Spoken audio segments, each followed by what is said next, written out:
Hello दोस्तों, स्वागत है आपका ऑनलाइन क्लासेस 2.0 में। और अभी तक हम 7th क्लास की ज्योग्राफी का 4th चैप्टर हमने हाफ ख़त्म कर लिया था।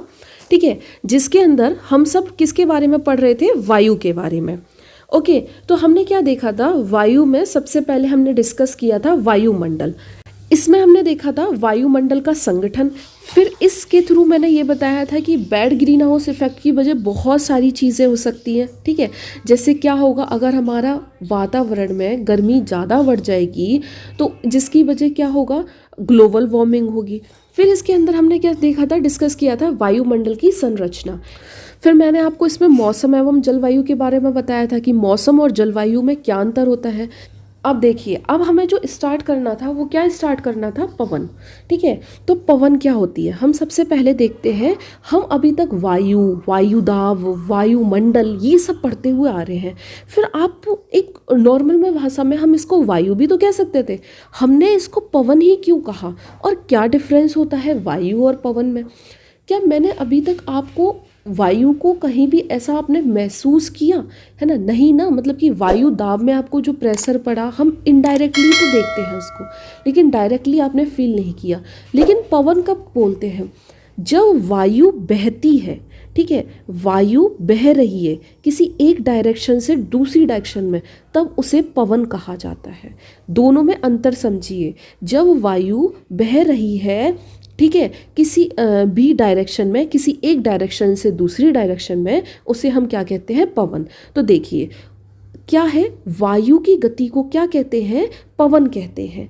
अब याद रखना, मतलब कि वायु गति कर रही है तो जिस टाइम पे वायु गति करेगी उसे हम क्या कह देंगे? पवन कह देंगे। दूसरी चीज़, अच्छा तो वायु गति कैसे करती है आप कहेंगे? कब करेगी, किस कंडीशन में करेगी और क्यों करेगी? तो इसका भी एक आंसर है बहुत अच्छा कि वायु हमेशा उच्च दाब से, बोले तो जहाँ पर हाई प्रेशर होगा वहाँ से निम्न दाब की तरफ, लो प्रेशर की तरफ क्या करती है?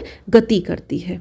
ठीक है, तो अब क्या हुआ देखो, प्रेशर अभी मैंने आपको दाब बताया। दाब क्या बताया? पृथ्वी की सतह पर वायुमंडल के द्वारा जो भी दाब उत्पन्न किया जा रहा है उसे हमने वायु दाब कहा। ठीक है, फिर मैंने वायु और पवन बताया। मैंने कहा वायु तो आपने पढ़ लिए, लेकिन पवन क्या है? जब भी वायु गति कर रही है तो हम क्या कह रहे हैं उसको? पवन। तो फिर पवन गति क्यों करती है? तो मैंने कहा हाई प्रेशर से लो प्रेशर की ओर, मतलब जहाँ पे उच्च दाब होगा, जहाँ पर भी उच्च दाब का बिंदु होगा वहाँ से लो प्रेशर की ओर वायु गति कर रही है। तो इसका मतलब अभी मैंने आपको एक और चीज़ बताई थी कि जहाँ मैंने कहा टेम्परेचर ज़्यादा होता है वहाँ क्या होता है? लो प्रेशर होता है ना? होता है कि नहीं?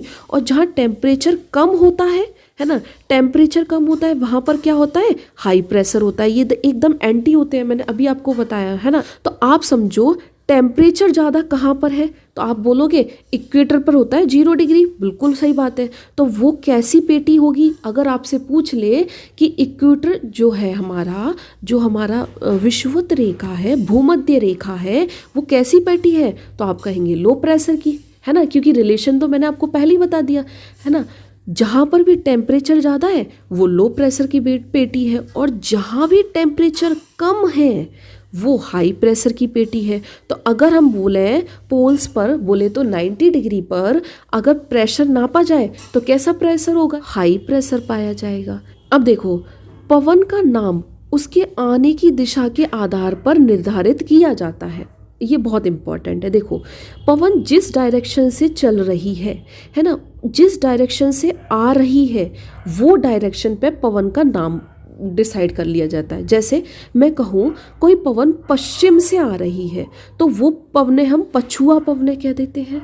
ठीक है, जैसे कोई पवन हमारी पूरब से आ रही है उसे हम पूर्वा पवने कह देते हैं। तो इसने यही बात बोला है कि पवन का नाम उसके आने की दिशा के आधार पर निर्धारित किया जा रहा है कि जिस डायरेक्शन से पवन बह रही है, मतलब कि आ रही है, जिस डायरेक्शन से भी आएगी उस पवन को उसी तरह का नाम दे देंगे। अगर पश्चिम से आ रही है तो मैंने कह दिया पछुआ पवने, अगर वो पूरब से आ रही है तो मैंने कह दिया पूर्वा पवने। ओके, अब यहाँ पे क्या दे रखा है? देखो, इसको एक बार सेंटेंस को पूरा पढ़ लेते हैं। उच्च दाब क्षेत्र में निम्न दाब क्षेत्र की ओर वायु की गति को पवन कहते हैं। तो जो भी हाई प्रेशर से लो प्रेशर वायु की गति होगी उसे पवन कह देंगे। आप पवन को काम करते देख सकते हैं। अब पवन को तो देखा जा सकता है, वायु को नहीं देखा जा सकता।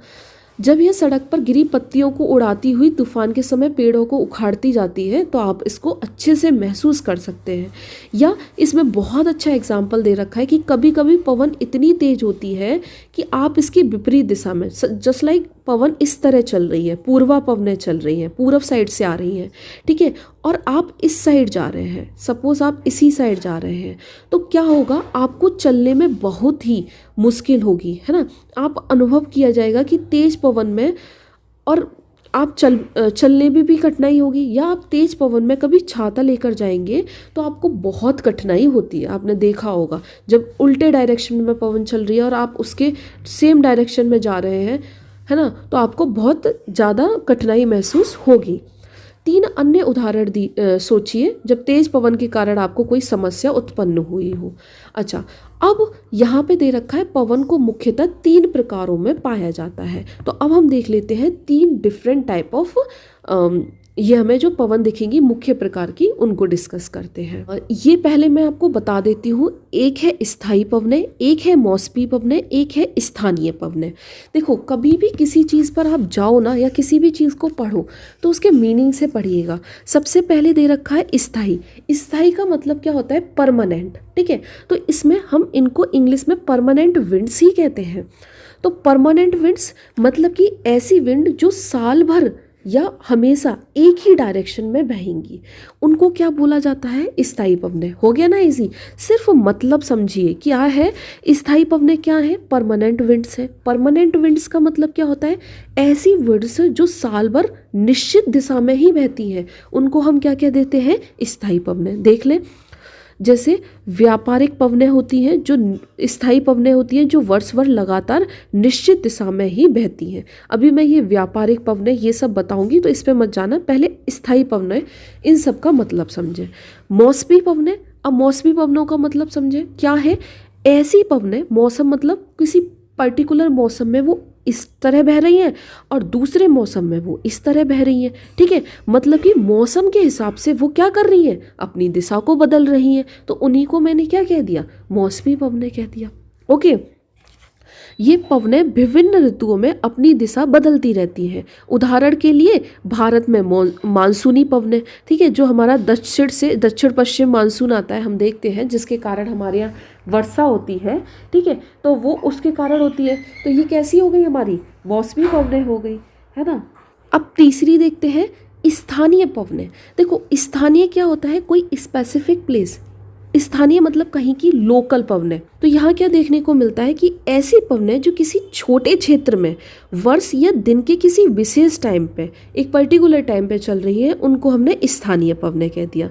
जैसे भारत में गर्मियों के टाइम पे क्या चलती है, लू चलती है, तो लू क्या है, एक स्थानीय पवनें है। तो ये तो आपको विंड्स के 3 टाइप अच्छे से पता चल गए होंगे। ओके, अब यहाँ पे सबसे इम्पॉर्टेंट और मोस्ट इम्पॉर्टेंट, वेरी इम्पॉर्टेंट मैं कुछ भी बोलूँ तो वो यही है कि ये जो हमारा ये पिक्चर दे रखा है, आप कह रहे होगे ये कितना टिपिकल है, ठीक है, तो प्लीज़ इस पे मत जाना, ये बहुत ईजी है। मैं इसको आपको ऐसे समझाऊंगी कि आप भूल नहीं पाओगे। बस एक ट्रिक याद रखना कि टेम्परेचर, है ना, टेम्परेचर से अभी मैं आपको बता के गई हूँ, टेम्परेचर के एंटी क्या है, प्रेशर, ठीक है। कैसे, टेम्परेचर जब बढ़ेगा, है ना, तो प्रेशर कम होगा, और टेम्परेचर जब कम होगा तो प्रेशर क्या होगा, बढ़ेगा।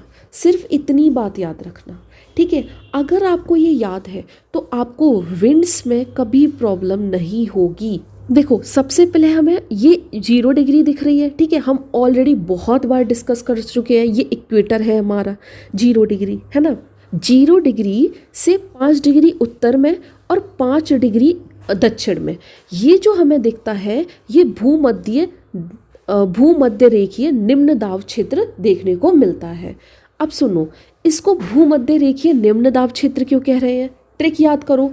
टेम्परेचर क्या होगा हमारा इक्वेटर पे, आप खुद से बोलो, टेम्परेचर क्या होगा हमारा इक्वेटर पे? आप कहेंगे ज़्यादा ही होगा, है ना, क्योंकि 2 बार साल भर में यहाँ पे जो है बिल्कुल लंबवत रहता है सूर्य, तो टेम्परेचर ज़्यादा सबसे ज़्यादा कहाँ का मिलेगा? इक्वेटर का मिलेगा कि नहीं?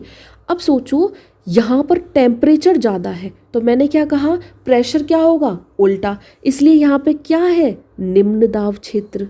तो अब याद रखो कि 0 डिग्री से 5 डिग्री उत्तर में, ठीक है, और 5 डिग्री दक्षिण में आपको क्या देखने को मिलता है? भूमध्य रेखीय निम्न दाब क्षेत्र, ठीक है। इक्वेटोरियल ट्रॉपिकल कंजर्वेशन जोन भी बोलते हैं इसको, वो क्यों बोलते हैं मैं बताऊंगी। बस अब जो इक्वेटर वाली लाइन हो गई, इक्वेटर जो हमारा 0 डिग्री से 5 डिग्री तक, 5 डिग्री उत्तर तक और 5 डिग्री साउथ तक, ये वाला जो एरिया है ये आपको क्या देखने को मिल जाता है? टोटल निम्न दाब क्षेत्र देखने को मिल जाता है। अब यहाँ लिख लो लो प्रेशर। ओके, पहले पेटी को समझने की कोशिश करना, ठीक है, फिर उसके बाद ये जो पवनें दे रखी है ना मैं वो समझाऊंगी। फिर उसके बाद क्या देखते हैं कि इसके बाद हमें 23 डिग्री कर्क रेखा देखने को मिलती है, ठीक है, और 23 डिग्री नीचे मकर रेखा भी देखने को मिल जाती है ना। अब आप पहले याद रखो कौन कौन सी हमें वो याद रखनी है, पेटियाँ याद रखनी है ना। तो टोटल पेटी कितनी होती है? देखो, अगर इससे समझाऊंगी, इसमें 2 चीज़ एक साथ समझा रखी है आपको। एक तो पेटी समझा रखी है जो भी उच्च दाब की और निम्न दाब की है, और साथ ही साथ में आपको पवनें भी समझा रखी है। तो मैं इन दोनों को ना अलग अलग समझाने की कोशिश करती हूँ आपको। ओके, अब देखो ये मैं बोल रही हूँ ये आपकी 0 डिग्री है, ठीक है, 0 डिग्री, और ये मैं 5 डिग्री की बना रही हूँ। ओके, 5 डिग्री जो भी देखो उत्तरी गोलार्ध में बनाऊंगी वो 5 डिग्री उत्तर, अपने आप याद रखिएगा। और ये 5 डिग्री जो है हमारा क्या दिख रहा है? दक्षिण, ठीक है। तो यहाँ पर टेम्परेचर क्या होगा? यहीं पे लिख लेते हैं, टेम्परेचर ज़्यादा होगा। जब भी टेम्परेचर ज़्यादा होगा तो ये कैसी हो गई? निम्न दाब की पेटी। तो यहाँ पे हमें भूमध्य रेखीय लो प्रेशर पेटी इसको हम बोलते हैं, equatorial tropical low pressure, ET ऐसे बोल लो। ETCZ एरिया है, लेकिन अभी आप ऐसे याद रख लो। फिर आप जाओ, अभी मैं 23 डिग्री मकर रेखा और 23 डिग्री कर्क रेखा, हाफ कर्क रेखा पे ना जाके मैं आपको 30 डिग्री बता रही हूँ, ठीक है, 30 डिग्री से 35 डिग्री। अब ये हमें क्या देखने को मिलेगा? 30 डिग्री से 35 डिग्री, ये हमारा 30 डिग्री और से 35, यहाँ पे जो है ये हमें हाई प्रेशर देखने को दिखेगा। क्या दिखेगी? ये हमारी हाई प्रेशर की पेटी होगी, ठीक है, ये जो है हमारी हाई प्रेशर की पेटी होगी। अब इसके बाद ये कौन सी हो गई हमारी? 30 से 35।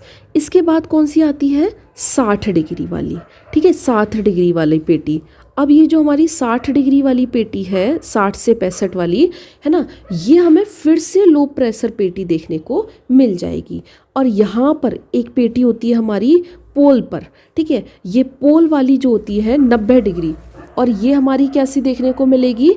आपको 90 डिग्री वाली हाई प्रेशर पेटी दिखने को मिलेगी, क्योंकि पोल्स पे तो आपको क्या दिखेगा? उच्च दाब दिखेगा, ठीक है। तो आप बस पहले इतना याद रखो कि जो सबसे पहले 0 से 5 डिग्री उत्तर और 5 डिग्री दक्षिण, यहाँ पे उत्तर दक्षिण दोनों लिख लो, एक सेकेंड, उत्तर और दक्षिण जो है हमें क्या देखने को मिल जाती है? लो प्रेशर, ठीक है।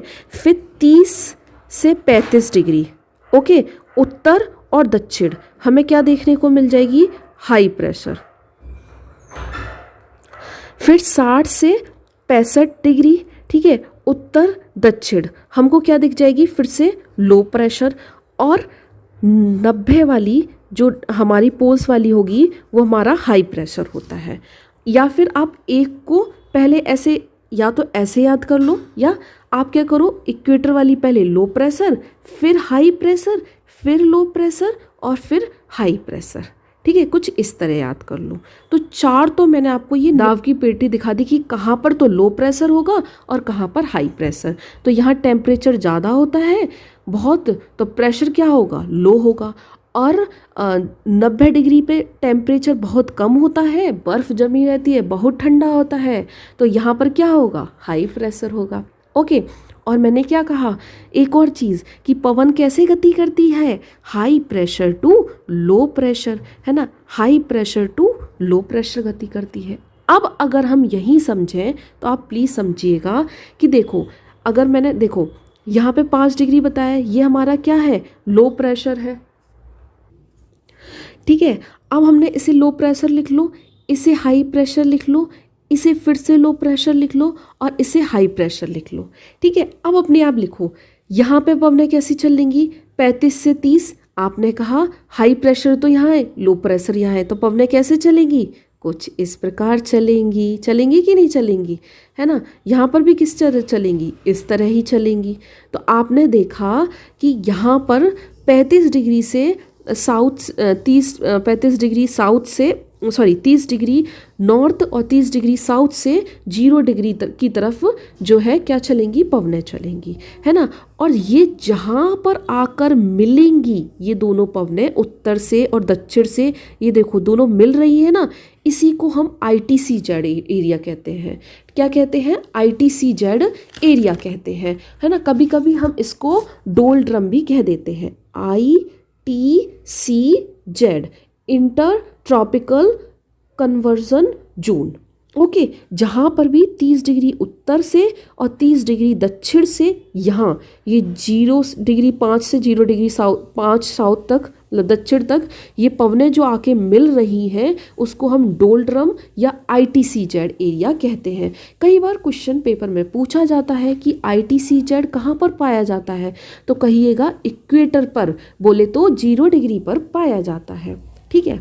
अब सुने, अब यहाँ पे हाई प्रेशर है, यहाँ लो प्रेशर, तो यहाँ पवनें कैसे चलेंगी, इस तरह, ठीक है, इस तरह चलेंगी, चलेंगी कि नहीं, तो फिर यहाँ से भी कुछ इस तरह चला दो, ठीक है, इस तरह चलेंगी पवनें।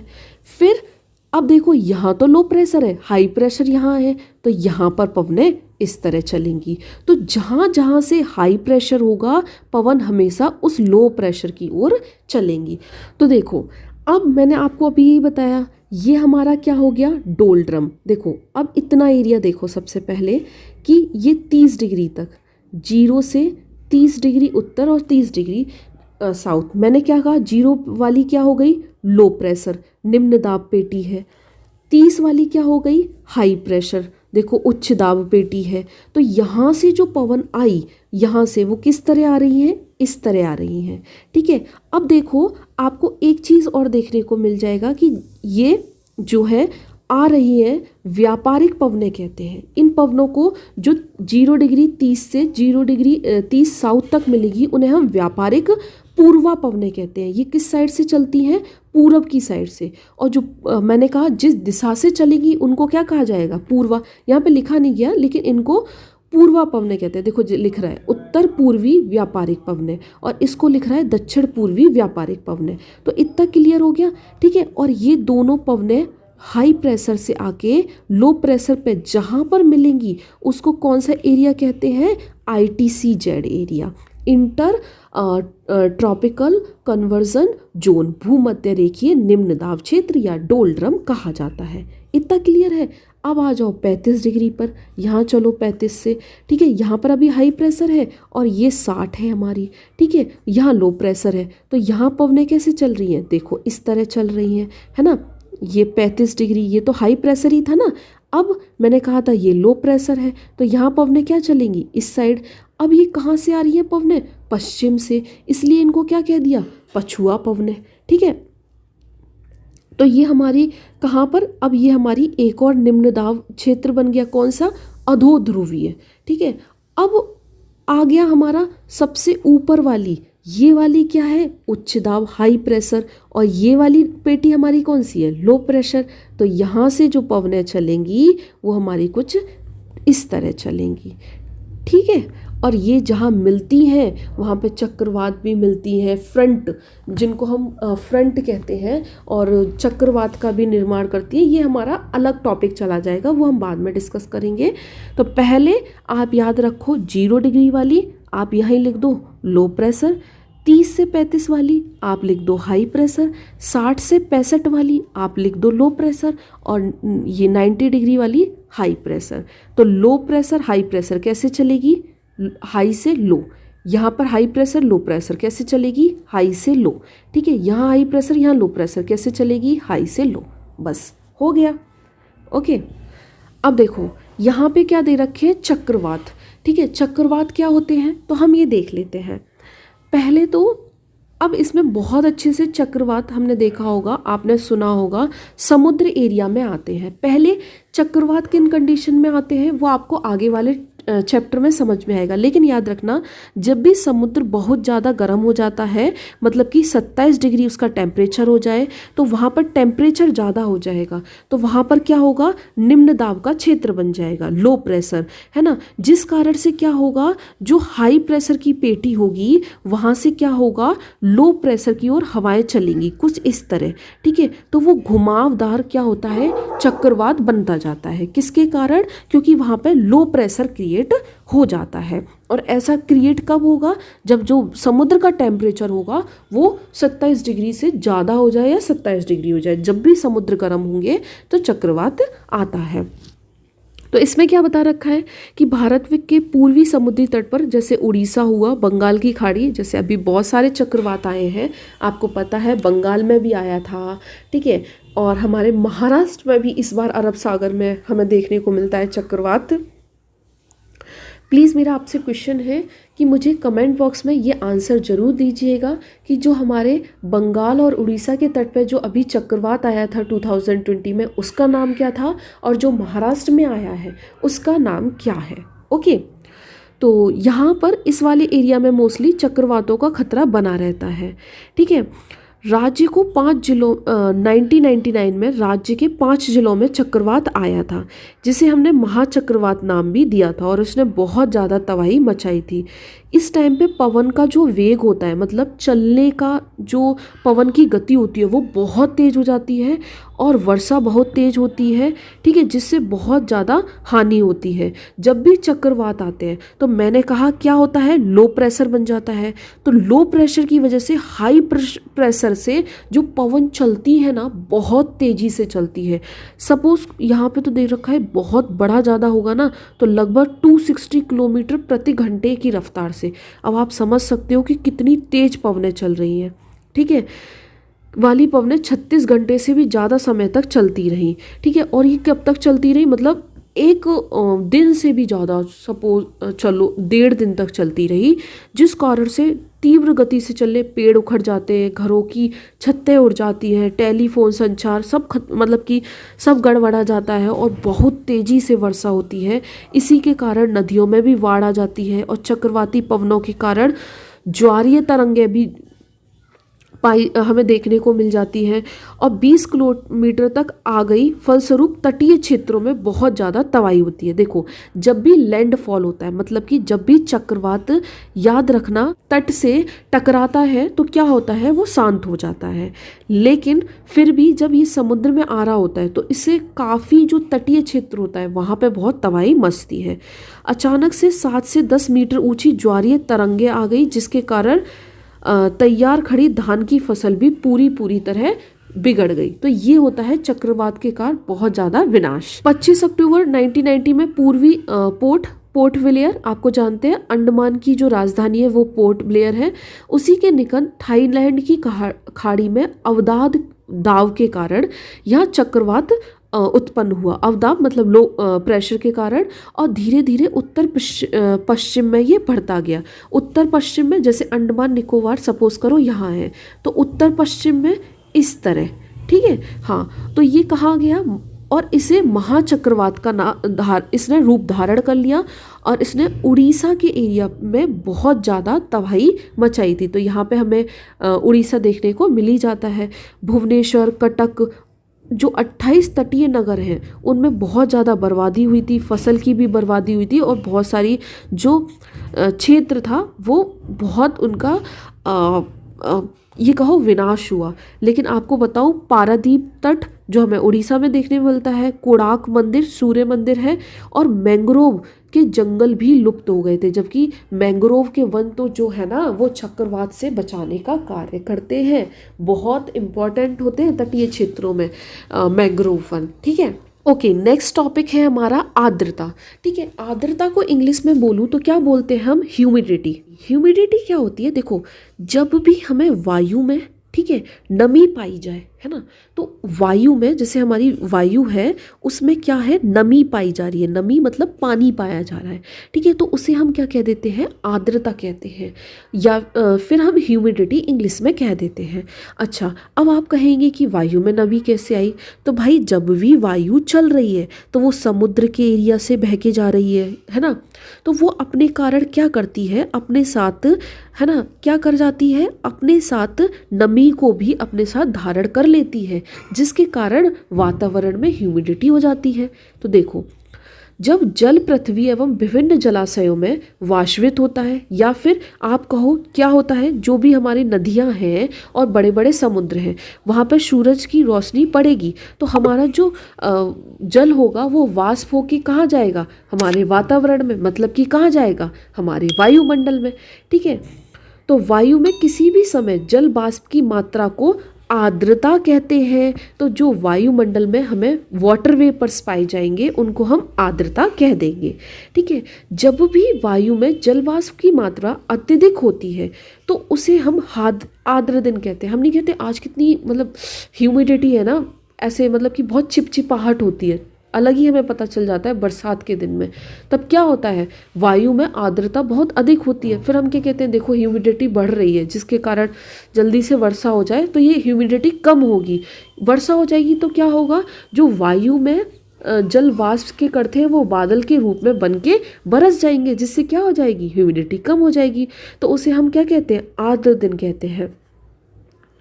जैसे जैसे वायु गर्म होती है, ये इंपॉर्टेंट चीज़ है, जितनी ज़्यादा वायु गर्म होगी उसके अंदर आर्द्रता ग्रहण करने की पावर उतनी बढ़ जाएगी। कभी भी आप ना राजस्थान वाला एरिया जो भी है ना हमारा, वहाँ देखेंगे वहाँ पर गर्मी बहुत ज़्यादा पड़ती है पर वहाँ पे वर्षा नहीं होती। क्यों नहीं होती? क्योंकि वहाँ पर क्या हो जाता है, हमारा मात्रा जो होती है ना, वहाँ पे गर्मी ज़्यादा है, तो जब भी टेम्परेचर ज़्यादा होता है ना, वायु ज़्यादा गर्म होती है जब भी, तो वो उतनी ज़्यादा जल वाष्प को धारण करने की तो क्षमता बढ़ा लेगी।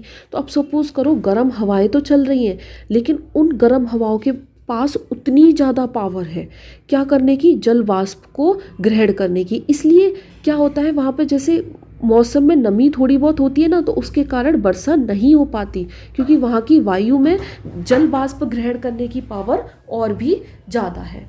ठीक है, इस प्रकार यह और अधिक आर्द्र होती जाती है। जब आर्द्र दिन में कपड़े सूखने में काफ़ी समय भी लगाते हैं, क्योंकि ऑलरेडी जो हमारा वातावरण है उसमें भी क्या है? बहुत ज़्यादा आर्द्रता है, और पसीना भी आसानी से नहीं सूखता है और हम बहुत ज़्यादा असहज महसूस करते हैं।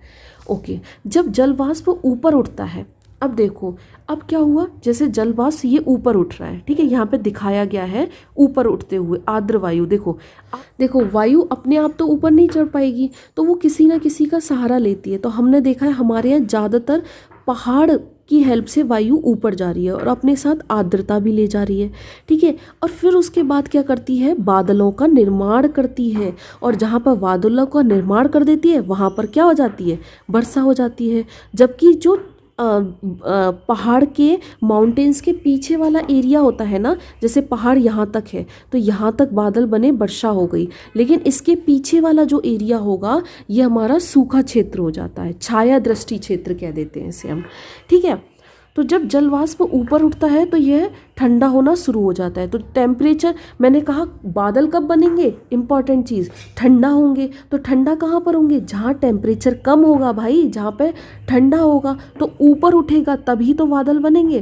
तो वहाँ पर ठंडा हुआ तो ये ऊपर उठे, उसके बाद ठंडा हुआ और जल वाष्प संघनित होकर क्या करेंगे? जल की बूंद बना लेते हैं, और बादल इन्हीं जल बूंदों को ही एक समूह होता है। जब जल की ये बूंदें इतनी भारी हो जाएं, मतलब बहुत भारी हो जाती हैं कि वो तैर ना सकें, तो इसी के रूप में, इसी को हम वर्षण कहते हैं, और वो वर्षा के रूप में नीचे आ जाती है। मैं इसको आपको ऐसे समझाती हूँ। देखो सपोज करो ये हमारा समुद्र है, ठीक है, यहाँ से वायु चली, है ना, ये वायु चली, ये हमारा पहाड़ है, ये यहाँ से अपने साथ जल वाष्प भी ले गई, ठीक है। अब ये इसके कारण क्या कर रही है, इस पहाड़ के कारण ऊपर उठ रही है, ठीक है। अब बादल कहाँ बनेंगे, जहाँ भी ठंडा क्षेत्र होगा। ठंडा क्षेत्र हमें कहाँ मिलेगा, जहाँ टेम्परेचर कम होगा, है ना। तो वहाँ पर ये क्या होगी, ये जो जल वाष्प गए ये वहाँ पर जाके ठंडा होगा, कुछ इस तरह में। और जब भी जल वाष्प ठंडे होते हैं तो वो बूंद का रूप ले लेते हैं, ठीक है। अब ये बूंद जैसे जैसे जितनी ज़्यादा भारी होती जाएगी तो वो भारी चीज़ क्या होगी, अब बादल में अब हमारे उसमें वातावरण में नहीं टिक पाएगी। इस कारण भारी होने के कारण फिर ये नीचे गिरेगी, किसके रूप में, वर्षण के रूप में। और इसी को हम क्या कह देते हैं, वर्षा कह देते हैं, ठीक है। पृथ्वी पर जल के रूप में गिरने वाला वर्षण वर्षा कहलाता है। ज़्यादातर भौम जल मतलब कि भूमि के अंदर का जल वर्षा जल से ही प्राप्त होता है ना। पौधे जल संरक्षण में मदद करते हैं, तब पहाड़ी पार्श्वों पेड़ कटे जाते हैं तो इस कारण से भी वर्षा बहुत कम होती है, आपको पता है। और यहाँ पे क्या बता रखा है, वर्षा के 3 प्रकार होते हैं, एक संवही वर्षा, पर्वतीय वर्षा, चक्रवाती वर्षा। अब हम ये बताएंगे कौन कौन सी वर्षा होती है। याद रखो वर्षा 3 प्रकार की है, संवहनी वर्षा, पर्वतीय वर्षा और चक्रवाती वर्षा। आपसे अगर पूछा जाए कि भारत में सबसे ज़्यादा वर्षा किस प्रकार की होती है तो प्लीज़ कहिएगा पर्वतीय वर्षा। इसका आंसर पर्वतीय वर्षा होगा। माउंटेन की हेल्प से पवनें ऊपर उठती हैं और उसी कारण से वो बादल का निर्माण कर पाती हैं, जिस कारण से भारत में वर्षा हो पाती है। तो सबसे ज़्यादा वर्षा हमारे यहाँ पर्वतीय वर्षा के कारण होती है। अगर पूछ ले कि अच्छा कि जैसे उत्तर प्रदेश और इस वाले एरिया में, तो अगर आपसे पूछ ले दिल्ली वाले एरिया में पहाड़ तो है नहीं, है ना, तो फिर वहाँ वर्षा किसके कारण होती है, तो याद रखना, थोड़ा आश्चर्यजनक लगेगा आपको, लेकिन वो चक्रवाती वर्षा होती है। जो उड़ीसा से और ये वेस्ट बंगाल के एरिया से जो बहुत छोटे चक्रवात आते हैं ना, उनके कारण बरसात होती है इस वाले एरिया में। ये बात बहुत अच्छे से याद रखना कि आपसे कभी पूछ ले कि दिल्ली या उत्तर प्रदेश इन सारे एरिया में जहाँ पहाड़ नहीं है वहाँ किस प्रकार की वर्षा पाई जाती है, तो चक्रवाती, ठीक है। अब देखें, अब हमने 3 प्रकार जो वर्षा के पाए जाते हैं उनको इस डायग्राम्स के थ्रू समझ लेते हैं। तो देखो सबसे पहले दे रखा है चक्रवाती वर्षा। देखो चक्रवाती वर्षा एक तरीके से याद रखो, जो भी हमारी गर्म वायु ठंडी वायु चल रही है जिसके कारण चक्रवात आते हैं। अभी मैंने चक्रवात बताया ना, है ना, क्या बताया कि लो प्रेशर बन जाता है जिसके कारण हाई प्रेशर से हवा चलती है, ठीक है, और लो प्रेशर की ओर, फिर उसके कारण क्या होता है, वो बहके जाती है तो अपने साथ समुद्र से आर्द्रता ले लेती है, जिसके कारण तो चक्रवात बनेंगे, और चक्रवात के कारण ये अपने साथ बहुत सारी आर्द्रता ले जाएगी जिसके कारण वर्षा कराएगी, ठीक है। तो इसी को हमने चक्रवाती वर्षा कह दिया। ओके, दूसरी वर्षा हमारी कौन सी है, पर्वतीय वर्षा। मैंने अभी समझाया। तीसरी वर्षा हमने कौन सी बताई है, संवहनी वर्षा। इसको हम फ्रंट कहते हैं, फ्रंट्स, ठीक है। ये इस क्षेत्र में ना होके जो पोल्स है और सब पोलर रीजन है, ठीक है, पोल्स बोले तो 90 डिग्री और 60 से 65 डिग्री के बीच में जो वर्षा होती है वो किसके कारण होती है, उसी को हम सहवहनी वर्षा बोले तो फ्रंट मतलब आमने सामने पवनों के मिलन के कारण जो वर्षा होती है, गर्म वायु और ठंडी जलवायु जहाँ के मिलेंगी, वहाँ पे जो फ्रंट्स मिलते हैं उनको हम कौन सी वर्षा कहते हैं, संवहनी वर्षा। अच्छा, आपसे पूछा जाए किस तरह की वर्षा भारत में नहीं पाई जाती, तो याद रखना यही, क्योंकि ये पोल्स वाले रीजन में पाई जाती है, ठीक है। हमारे भारत में सर्वाधिक पर्वतीय वर्षा और थोड़ी बहुत चक्रवाती वर्षा होती है। पौधों तथा जीव जंतुओं के जीवित रहने के लिए वर्षा बहुत महत्वपूर्ण है ना। इससे धरातल को ताज़ा जल प्रदान होता है। आपको पता है नदियाँ बहती हैं उसमें ताज़ा जल भी आता है। यदि वर्षा कम हो जाए तो जल की कमी हो जाएगी, क्योंकि ये हमें पीने योग्य पानी देती है। समुद्र में पानी तो बहुत है पर वो पीने योग्य तो नहीं है ना। इसके विपरीत अगर वर्षा अधिक हो जाए तो बाढ़ भी आ सकती है, इसलिए इसका भी संतुलन बहुत इम्पॉर्टेंट है। वर्षण के दूसरे रूप में सहिम वृष्टि तथा ओला है। अब इसके क्वेश्चन देख लेते हैं। देखो, निम्नलिखित में से कौन सी गैस सूर्य की हानिकारक किरणों से बचाती है? तो आपको पता है ओजोन, O3 जो है वो हमें हानिकारक किरणों से बचाती है। वायुमंडल की सबसे महत्वपूर्ण परत कौन सी है? क्षोभ मंडल, बाहरी वायुमंडल या मध्य मंडल? तो क्षोभ मंडल, जहाँ पे जितनी भी सारी मौसमी गतिविधि हो रही है, ट्रोपोस्फियर, ठीक है, सबसे महत्वपूर्ण है। वायुमंडल की निम्न परतों में से कौन सी बादल विहीन है? कहाँ पर बादलों का निर्माण नहीं होता है? मैंने बताया था आपको कि जहाँ पर कोई भी मौसमी गतिविधि नहीं होती वहीं एरोप्लेन भी चलते हैं। तो वो कौन सा मंडल है? समताप मंडल। वायुमंडल की परतों में जब हम ऊपर जाते हैं तब वायुदाब क्या होगा? घटेगा, बढ़ेगा? तो देखो, परतों में, वायुमंडल की परतों में आप जब भी ऊपर जाएंगे तो मौसम क्या होगा? ठंडा होगा, और ठंडा होने के कारण वायुदाब हमेशा क्या होगा? वायुदाब बढ़ेगा। ये हमारा सही हो जाएगा। ठीक है। जब वृष्टि तरल रूप में पृथ्वी पर आती है, ठीक है, तो उसे हम क्या कह देते हैं? जब तरल रूप में आएगी, मतलब लिक्विड फॉर्म में, तो हम उसे वर्षा कह देते हैं। ठंडी ऊपर होगी तो बादल, और जब सॉलिड फॉर्म या फिर हल्का सा सॉफ्ट वाला जो स्नो होता है उसको स्नोफॉल या हिम कह देते हैं। ठीक है। अब देखो, इसमें कहा है मिलान कीजिए। व्यापारिक पवनें, लू, मानसून पवन। अच्छा, इन सबको करना है। तो मैंने आपको सबसे पहले व्यापारिक पवनें दे रखा है। तो मैंने आपको ये बहुत अच्छे से चिल्ला चिल्ला के बोला था, 0 डिग्री 30 उत्तर और 30 डिग्री दक्षिण तक जो हमें मिलती हैं वो क्या मिलती हैं? व्यापारिक पवनें, है ना। तो ये कैसी होती है? हमेशा एक ही दिशा में चलती हैं। व्यापारिक पूर्वा पवनें, तो ये कैसी होती हैं? स्थायी पवनें। तो इसका क्या हो जाएगा? फर्स्ट, या फिर आप लिख दो का। अच्छा, लू, ये कोई स्पेसिफिक एरिया में चलती थी, है ना, तो इसका क्या हो जाएगा? स्थानीय पवनें, है ना, खा। ओके। मानसून, ये डायरेक्शन चेंज करती रहती है। मानसूनी पवनें क्या होती है? मतलब कि मौसम के हिसाब से अपनी पवन की गति को चेंज कर लेती हैं। तो मौसमी पवनें हो गई। ये कौन सी हो गई? मौसमी पवनें। और पवन क्या हो गई? पवन की क्षैतिज गति हो गई। कैसी गति हो गई? कि जो पवन क्षैतिज गति को हम कुछ तरह इस तरह कहते हैं, पवन हमेशा क्षैतिज गति करती है, मतलब कि हमेशा हाई प्रेशर से लो प्रेशर की ओर चलेगी। वो चाहे हाई प्रेशर ऐसे हाई प्रेशर से लो प्रेशर की, तो वो हमेशा क्षैतिज गति करती है। तो पवन क्या हो गई हमारी? इसका हो गया 4। और इस तरह हमारा ये 4th चैप्टर कंप्लीट होता है, पवन। अगर आपको मेरे वीडियो से कुछ भी समझ में आया हो तो प्लीज़ प्लीज़ लाइक करें, शेयर करें एंड सब्सक्राइब करें। और हाँ, इसी तरह हम आगे इसको, पवन को और विस्तृत रूप से पढ़ते जाएंगे। और ये जो टॉपिक है बहुत इम्पॉर्टेंट है हमारे एग्ज़ाम से। आपने देखा होगा हमें बहुत सारे इसमें क्वेश्चन मिले। ठीक है, तो आप इसको एक बार पढ़िएगा, खुद से भी समझिएगा, और एक एक खुद ही, मैं चाहूँगी कि आप खुद ही अपने आप डायग्राम बना बना के इनकी प्रैक्टिस करना, तो आपको बहुत इजीली ये समझ में आ जाएगा। Thank you so much video को पूरा देखने के लिए, और प्लीज़ लाइक करना, शेयर करना और सब्सक्राइब करना।